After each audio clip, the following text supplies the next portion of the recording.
welcome back to another week. I'm just going to show you the process of the garden so far. I am really sorry it's taken so long for me to create another video, but I'll show you at the end why that is. So if you hold on, you'll be able to see why it's taken me so long. I've been doing quite a bit of work to the stream, as you may have remembered.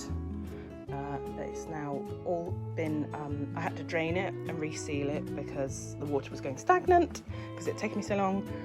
And also the algae was quite bad, so any water that you have in your garden takes a bit of maintaining, to be sure. So I've got the ground covering here, and you might remember that I decided to rip up the grass and put in ground cover. It's starting to take hold fairly slowly, although that ground is quite dry and we have had cats messing in it, so that's all fun.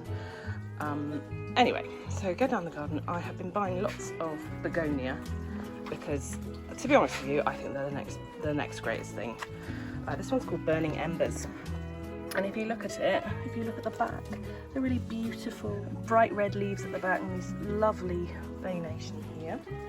Also last time I spoke to you, I was talking about Coleus as being a forest floor plant. I have planted loads of Coleus that I grew from seed, and there's some really lovely variants of colour. As you can see, we have slugs are a massive problem in the garden, so what we have done is we've made pots with copper covering around the edge, and we've cut the bottoms off and we've dug them into the ground, and that has produced the protection for these, as you can see. And we go down, you can see our bananas have really massive, that's one season. They probably were about the size of a fist when I bought these, and they are up to my waist now. They are massive Ensete bananas, these ones. Got a new shoot coming. An Acer. That's a banana popsicle that I've just put in. Some more begonias. These ferns are doing really nicely. The Fatsia japonicas. Oh, really? It's just a waiting game now for it all to kind of grow in, and I'll keep adding to it. These geraniums, I know geraniums aren't hugely tropical, but I got them for 50p. They're dotted around the garden. I got trays of 50p from B&Q leftovers, and they were all supposed to be pink, but as it turns out, some of them are white. We've got even a few little red ones puffing in there. It's really lovely. Hydrangeas, it has been very, very dry. Even though some of the weather has been cold, it's been very, very dry at the minute, so it's been an absolute pain trying to get everything watered. I think I might have lost a few plants. So beautiful peach begonia there. And you can see it matches really nicely with these gorgeous fronds of the Bryopteris. Now, something I've just learnt about these. This is the Chilean lantern tree. The lanterns form now for the spring. So you can see it's absolutely full of lanterns. It's really lovely to see that actually come spring we're going to have loads of Chilean lanterns. That's what I'm excited about. One olive on the tree, one single olive on this. Here it is. If you spot any more, let me know. I don't think there are any. Under the pagoda. This pagoda blew away. It was over there and it blew away and it landed here, so where it lands, there shall it stay. It's a bit annoying. This is a Himalayan, I think it's a Himalayan fuchsia, correct me if I'm wrong, I will look that up, which has been absolutely beautiful. This area here needs a lot of weeding, to be honest.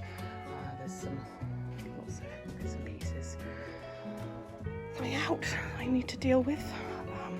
This grass I keep calling lily-throat muscari. It is in fact not lily-throat muscari. I will put the name up. Another thing I've discovered, this we thought was ginger. It is not. And to be honest with you, I don't really like it because it looks a bit, I mean I like marguerite, but marguerite is not what I'm going for in this garden, so we'll see.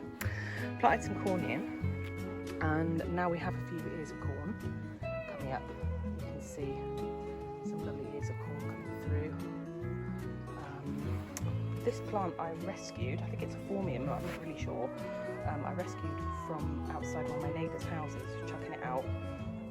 Got roots on it recently. I put it in a bucket of water for months. It's got roots on it, so I planted it. So let's see how that does. There's loads of spiders. Comment below if you've got loads of spiders in your garden at the minute. New Zealand flax getting really big. No flowers on it though. Surprised to see no flowers on it this year. What are you going to do?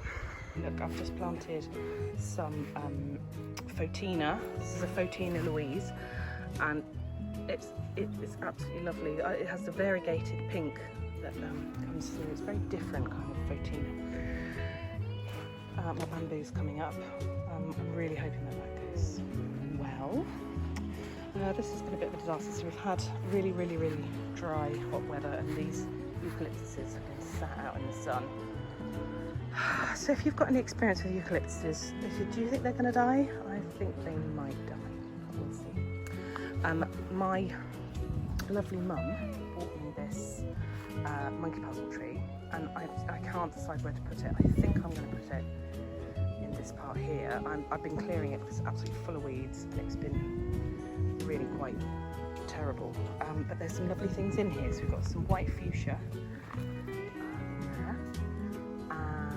Some pink fuchsia, although it has not flowered, Hertura, but I don't know, it's still really messy. I just bought some grandiflora hydrangea, it's really nice, and we keep getting the odd gladioli popping up, but you know, this place is not sheltered. It's very windy up here, so it's not the best place to be putting gladioli, I'm afraid, so that can't really happen.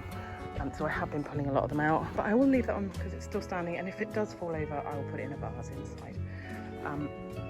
This, which I call my dump plant, because I got it at the dump, it's an oleander. I keep calling it the wrong name. I think I keep calling it a Untitled, and it's not, it's an oleander.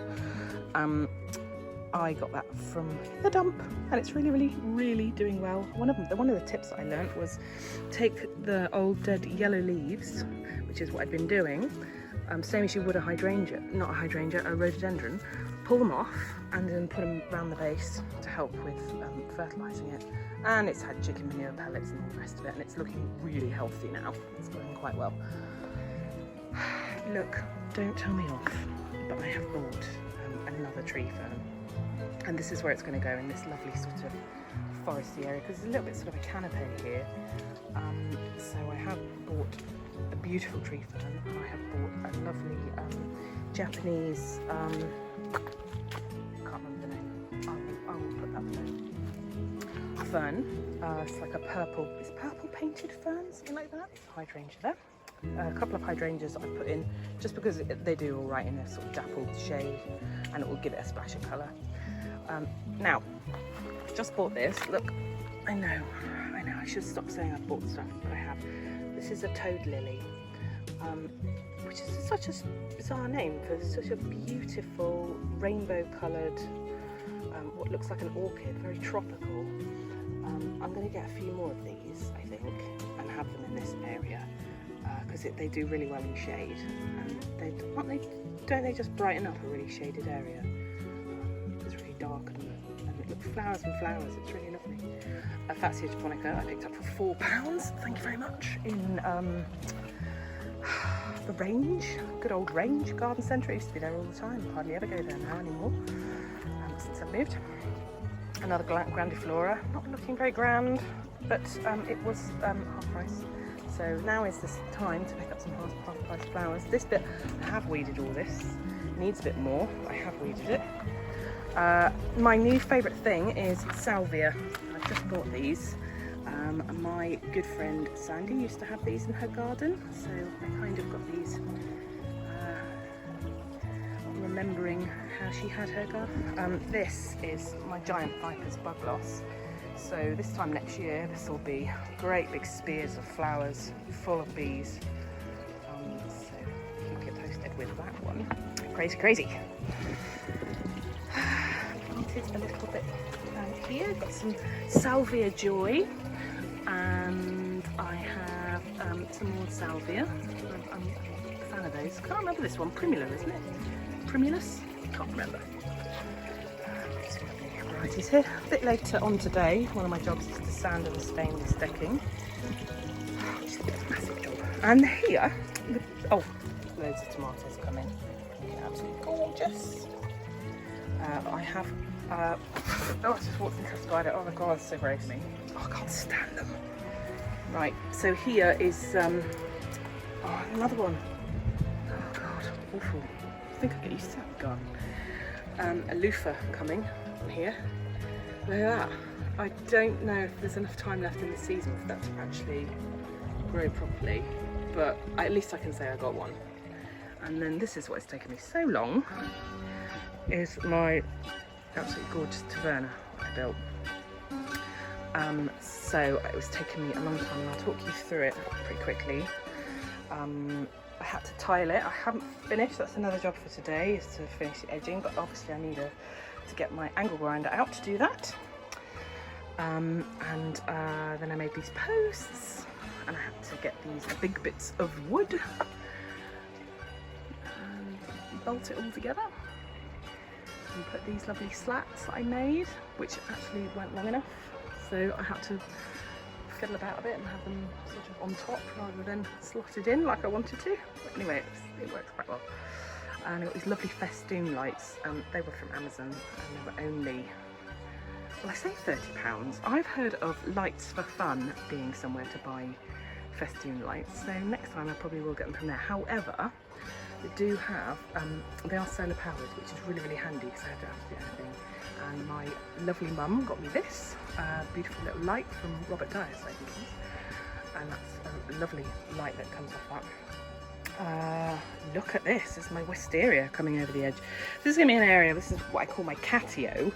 So this is where the cats are going to go. So I'm not sure if I can keep as much of that wisteria because they might chew on it. It's a bit dangerous. This is my grape vine, which is going to grow up the side. Oh, I've got a lovely little Aegean pot because obviously it's Aegean. I want it to be, my taverna needs to be Mediterranean. So, you know, I've got some Mediterranean plants in here. It's my lemon tree, which has had lemons on it before. It has been attacked by scale really badly this year, which is upsetting. Actually, I can't see much on it. No, there is a bit. This is new growth as well. There's still some scale on it, so I need to treat it again. Although it has grown quite a bit. Poor little fella. My orchids waiting for spring. They're not doing much at the minute. Absolutely love these tiles. These tiles have come from Moroccan Encaustic Tile Company, which I will link below. The chair I got from B&Q on sale, £14. Yeah, so really nice. Oh, the only mistake I've done, one tile, because I had to put the post in first. This one was out of joint, out of whack, so that's really annoying. Absolutely beautiful day here in the UK. Absolutely stunning. Really, thank you for joining me. I will try to get back to you weekly now, rather than leaving it months on end. There's lots of different things that I want to talk to you about, and I will speak to you all again soon.